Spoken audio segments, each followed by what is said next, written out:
I'm Courtney Okay. from Nurses of Instagram, and I'm here today with Brianna. Brianna's with Nomad. Can you introduce yourself and what you do with Nomad? Yeah, hi. Good to be with you today, Courtney. I am Brianna Bonicelli. I have worked at Nomad for a little under a year. I'm a clinical excellence manager there, and my job is to really support clinicians while they're on assignment, help them with any advocacy, any clinical issues they might be having.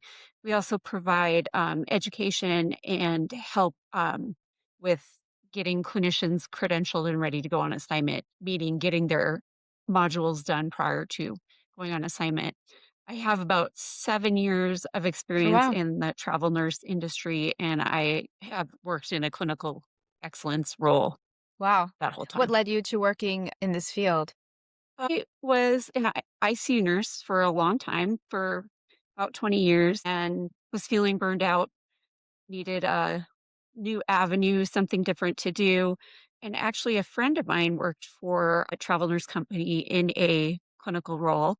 And I was able to get into the industry kind of through her, helping me navigate where to apply and what positions, are good for nurses leaving the bedside. And it was a great move. I love what I do. I love being able to support clinicians on assignment, even though I'm not taking care of patients Yeah. anymore. I get to take care of nurses. And I Yeah, think it's that like you're that's giving back maybe a now to little our better. community. I mean, that's really fulfilling. So, what do Yeah. you think makes traveling Yeah. nursing so appealing, or why would one want to become a travel nurse with your experience? I think one of the best things about being a travel nurse is that you're Mm, mobile. You're not stuck anywhere. And sometimes the politics of hospitals can get to be overwhelming, more so than the workload. Sometimes just what's going on at the hospital setting can really impact nurses and help them feel burned out or have difficulty navigating the healthcare system that they work in. So I think the nicest thing about it is that, the contracts are oh, okay. 13 weeks typically. So if you end up in a place that, maybe isn't the best fit or is maybe going through some challenging turnover with management or whatever, Right. you're only there for a short amount of time and you don't Hmm. have to get involved in that part of it. So I think that's a great thing about it. The other thing is that you we have positions there's positions open all over in every state. So you can go anywhere you want, and I think that that is really exciting too, to be able to maybe go take a 13-week Yeah. contract in winter in Hawaii and, come to Colorado where I live for the winter and have some time Yeah. skiing while So you're it's on just assignment. there's so much to experience. You can experience the world while working, really. Yeah. So tell Yeah, me, it's what is great. it typically like from the whole process from start of application through those 13 weeks like? And especially specifically with Nomad. Right. So with Nomad, we are kind of a little bit interesting in that if you're an experienced traveler and know exactly what you're looking for, we're really self-service. So if you don't want to have to work through a recruiter or kind of know what you're looking for, you can just do the whole thing on your own. You can apply for jobs on your own and go that whole route. The other thing we have is most companies call them recruiters. We call them premier navigators here at Nomad, and they can provide more of like a white glove service and walk you through everything and help you navigate the process. So I think that's great that seasoned travelers maybe don't need all Yeah. that hand holding. So it's an awesome way to just kind of quickly move through the process independently if that's what you're comfortable with. So the application process is really, really quick and easy on the Nomad website. The things that I would recommend that you have readily available when you're going to apply that would make a huge difference in kind of timing is make sure all your credentials are up to date and that you have them that you can easily provide to us, like your BLS, your ACLS, if you need PALS, TNCC, NIH. Make sure all of those are current and ready to go. That can sometimes slow the process down if there needs to be renewals of those credentials. The other thing too is if you know what state you're going to look for, or that you're wanting to go to, and it's not a compact license state and you hold a compact license, I would apply for a license as soon as you're thinking about going someplace, especially like California Hmm. sometimes can take a long time to get a license. So, if you're thinking of, I want to travel to California next May, maybe start Right, working right. on getting your license ready to go now. That'll really speed it up too. So once you apply, if you're going to go with a career navigator, one will be assigned to you that will reach out and start coordinating with you on what you're looking for as far as, do you have a facility in mind? Do you have a general location in mind? Are you an ICU nurse that needs a break from ICU and you want to take maybe a step down assignment? So they'll help navigate that. And, we can usually get people to the point of where they're starting their modules within like a Oh, week or wow. two. It's pretty fast. And then what about Yeah. stay if you relocate?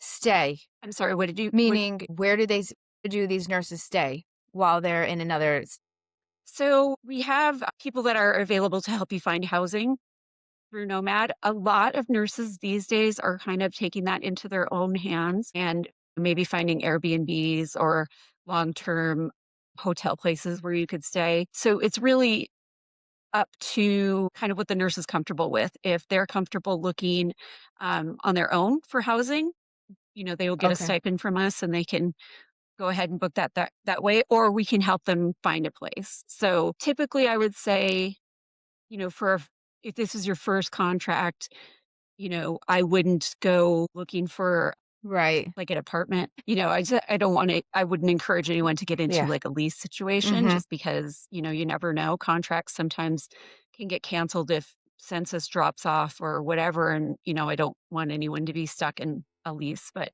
we have options Okay, and we have great. people to help with And that here in do Nomad. nurses need a certain level of experience to become a travel nurse? At our agency, we recommend a year minimum. And there are some places where they encourage new grads. In my head, I would want to get experience. I think that would be a little scary Yeah. going to a temporary assignment as a new grad, but we recommend a year of bedside experience in the specialty that you want to travel in. And then if you want to try a different specialty, say like you want Mhm. to move to the ER from the ICU, we would a travel assignment Okay. isn't the place to really do that. So we would want you to get some ER experience up front. There are places or there are specialties that kind of can crosswalk. Like I mentioned, Mhm. ICU, you could go down, right? So you could go to like step down telemed surge. Some facilities allow ICU nurses to come work in their PACU. Yep. So that's kind of facility dependent. But getting a good solid year baseline is a Yeah, good that makes sense. place to start. And I mean, like you said, there's things have changed so drastically over the years that a lot of facilities are okay with new grads, but again, the pressure of being a new grad and in a completely new environment could really cause some challenges for sure. Yeah, I could never Yeah, imagine doing same. that. I I think it would, would be so but some people overwhelming. I think they'd be down for, you know.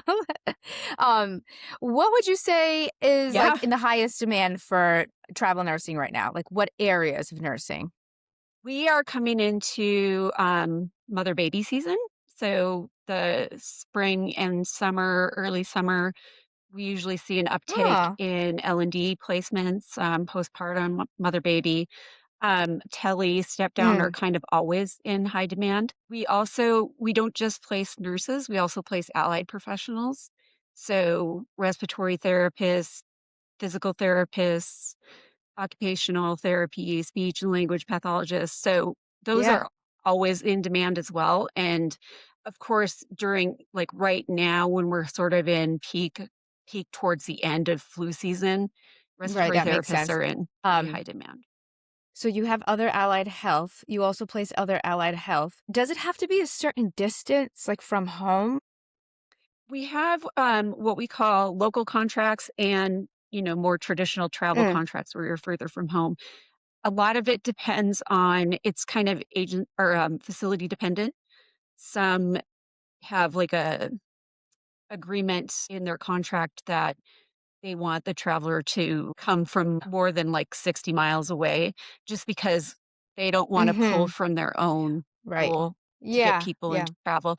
And that makes sense. We don't want to take nurses out of their facility and, have them come travel with us. We want to be a supplemental. We want to help them fill the roles, not create Absolutely, that more makes sense. Right. roles and schedules. I didn't think about how that would also impact well, I have a friend who was in a local, and it wasn't too far from home, so she could technically go home every day that she worked or 3 days a week, right? 3/12s, and so it was nice because her pay rate was astronomical, and she still only just worked not too Mhm. far. So, speaking of pay rate, I would love to learn more about compensation and benefits because I'm sure, as you know, there's lots of talk about staff nurses versus travel nurses and the difference in that pay, just like that Mhm. situation, they're still getting such higher compensation. And especially during COVID, that was, something that people struggled with as staff nurses were in their facilities. And all of the agency nurses came. So, can you break down exactly how travel nurse pay packages work? So there's kind of different levels of contracts, not levels, but classifications, I guess you could say.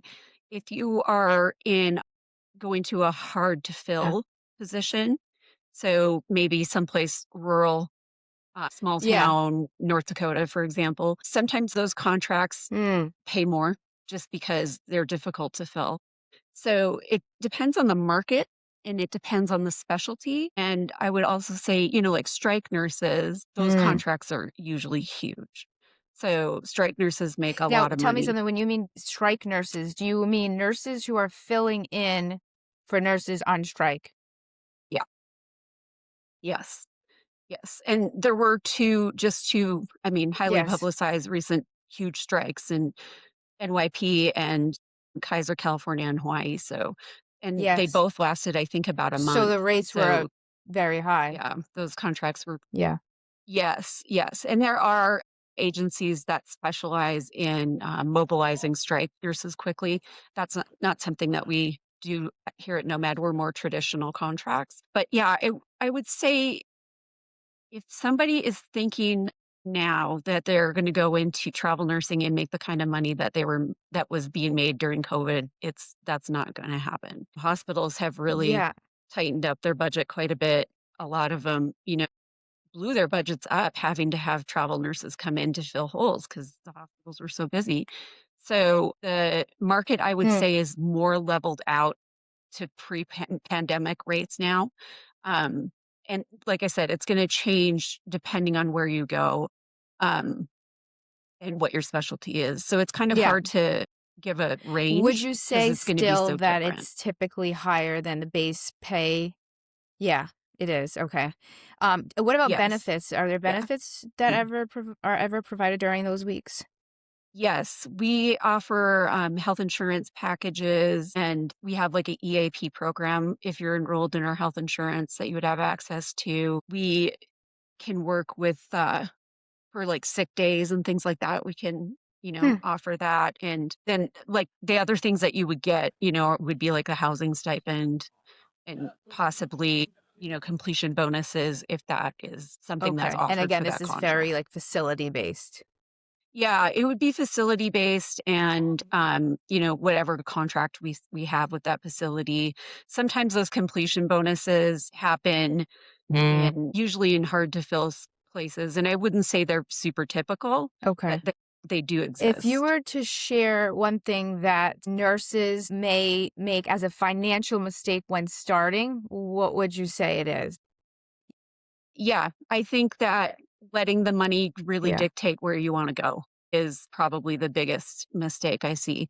If you are newish nurse, so 1 to say 3 years of experience, you've only worked in one facility, you've only worked in one department in that facility, and maybe it's like a mid-sized hospital or smaller hospital, going to a huge hospital in like LA or New York City would probably not be the right first contract. So that's what I would recommend is really get your feet wet, take a contract, maybe not too far from home. It's probably not gonna, Right. make you the most money, but, I would really recommend that you try limit as many variables as you can, because there's so many things that happen with travel nurses, especially first-time travelers.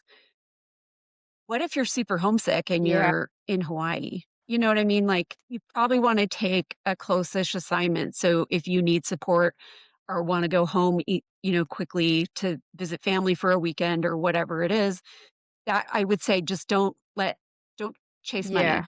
in the beginning. Get your feet wet, do a couple assignments, make sure that this is a good fit for you. It's not for everyone.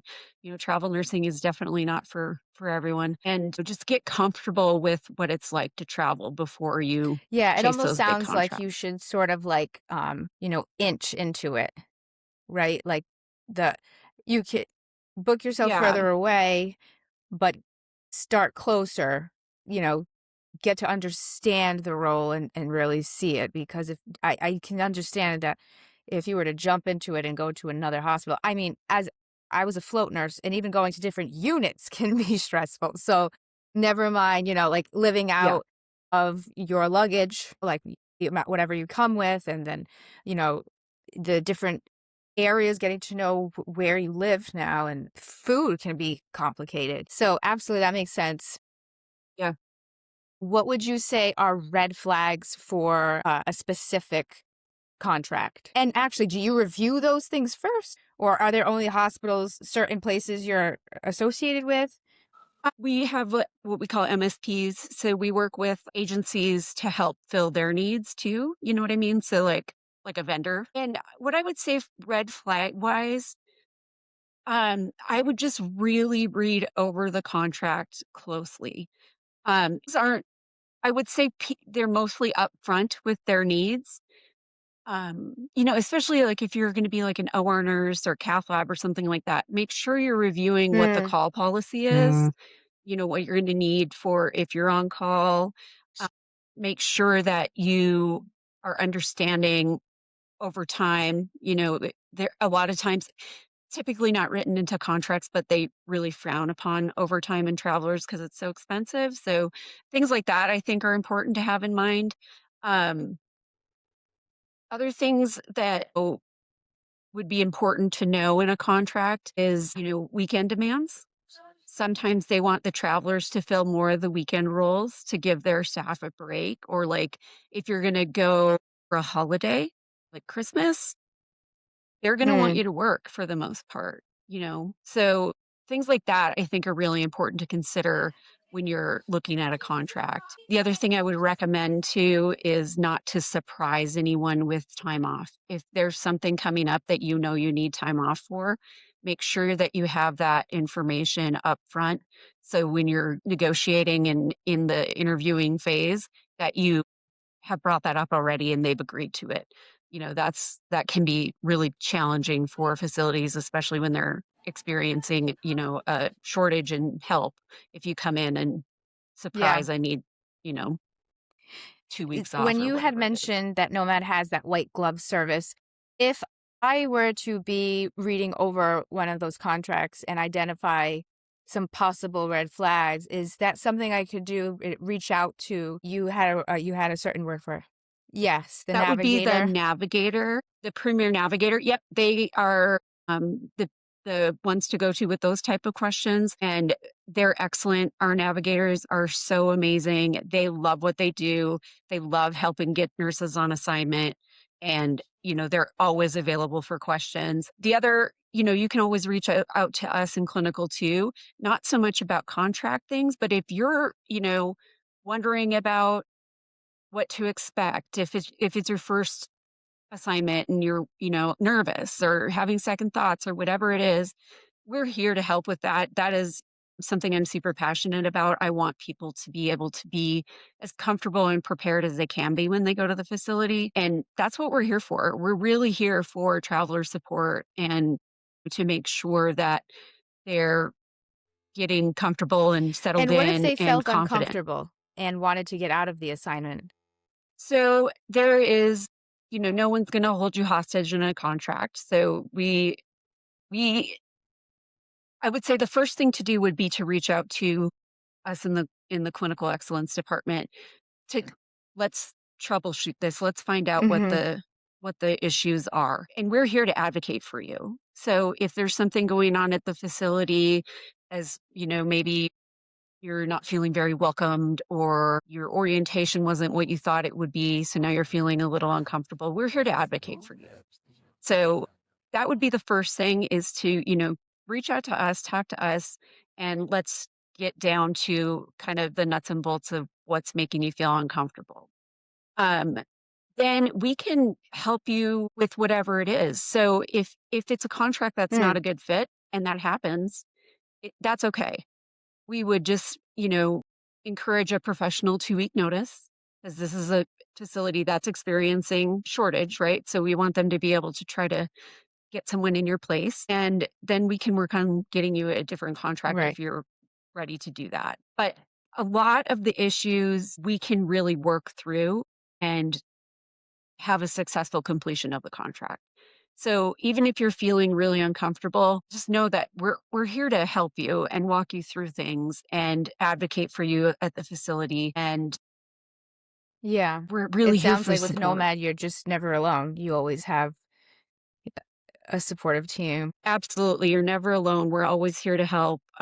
There's people on call, in the Oh, great. evenings, on the weekends to assist as well. So yeah, you're never alone, and that is our passion for sure, is So helping I nurses. have 3 little children, and so that's why I've never been able to get into travel nursing.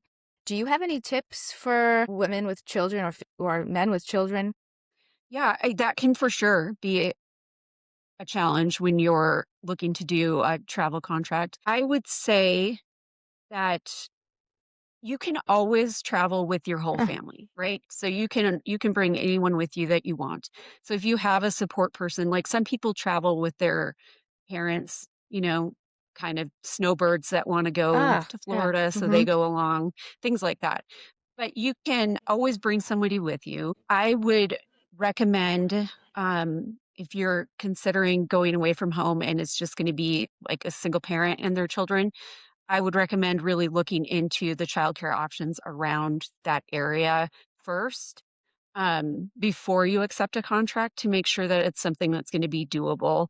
If you accept a contract and daycare is going to be Yeah. astronomical, that might not, be feasible for you. So I think looking into those sorts of things up front are probably the best thing you can do to ensure that it's going to be successful for you and your children. But there's some facilities too, so this would be something to look at in, like, a contract, Mhm. may have on-site daycares, so that could be an option too.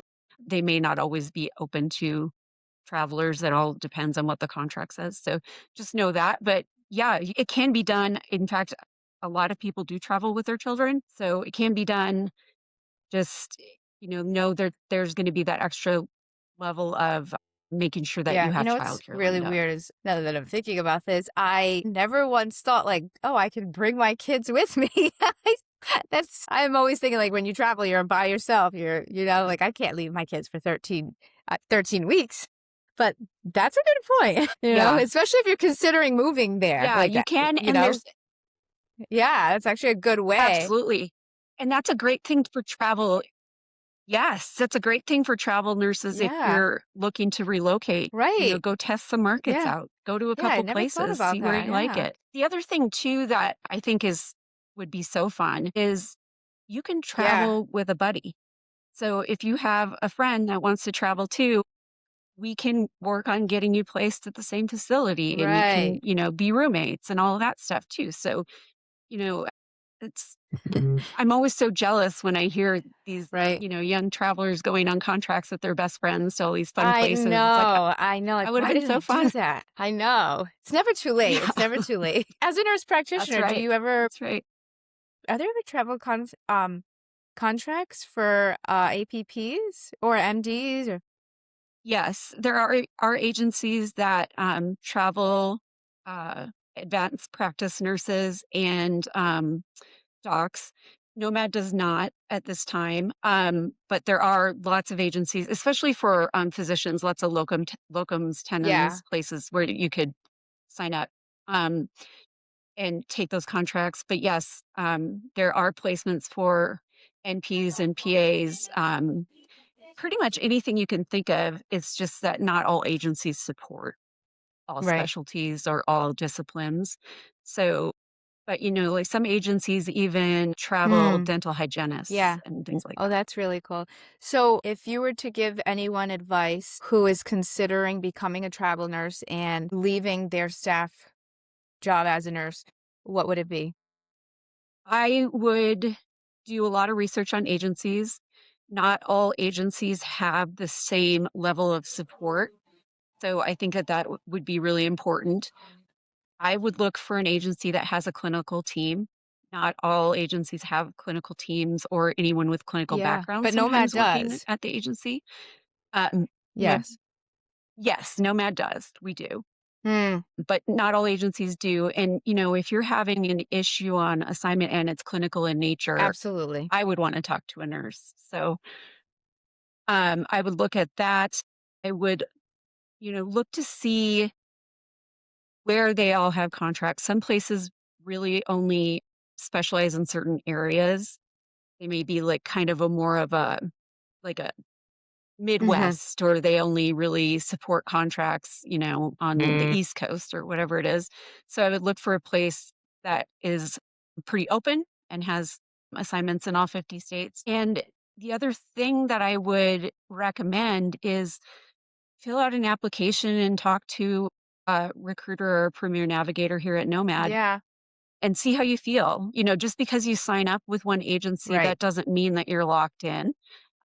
And you can always kind of talk to different people in different agencies and get a feeling for what you're in for. And, if there's ever anyone that wants to talk to a nurse up front before even, going through the process of applying for a position, I'm more than happy to talk to them. Our whole clinical team would be, just to kind of let them know, you know, what level of support they could expect from Great. Nomad while they're on To assignment. close, could you summarize Nomad as a whole?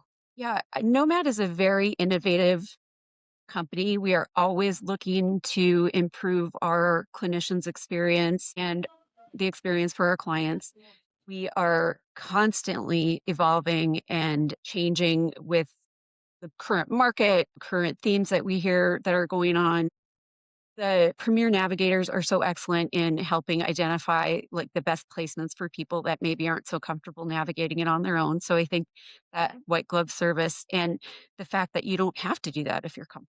You don't have to deal with a recruiter, I think is such an awesome thing for experienced travelers. We take all feedback from clinicians really seriously, and we are always looking to change what we do or modify things to be more supportive. In fact, one of our biggest initiatives right now that we're working on is helping first time travelers, helping them get on contracts and be comfortable and supported and get the first one under their Yeah. belt so they're ready for their next Well, this one. is all really exciting. It's like there's a whole new world out there for nurses, and I hope that this can really encourage nurses who have thought about traveling to take the leap and do so with a support team like Yeah, Nomad, because I think that could just make things so much more simple, and yeah, it could really decrease the fear that they have or the worries. But if you have someone who's there to identify them for you and has all the experience, then it's just that much easier. absolutely. And we're always here. That That's we're here wonderful. throughout the whole contract. Yeah. So you can Thank you always reach so out to much for your time. I can't wait to share all of this with the followers.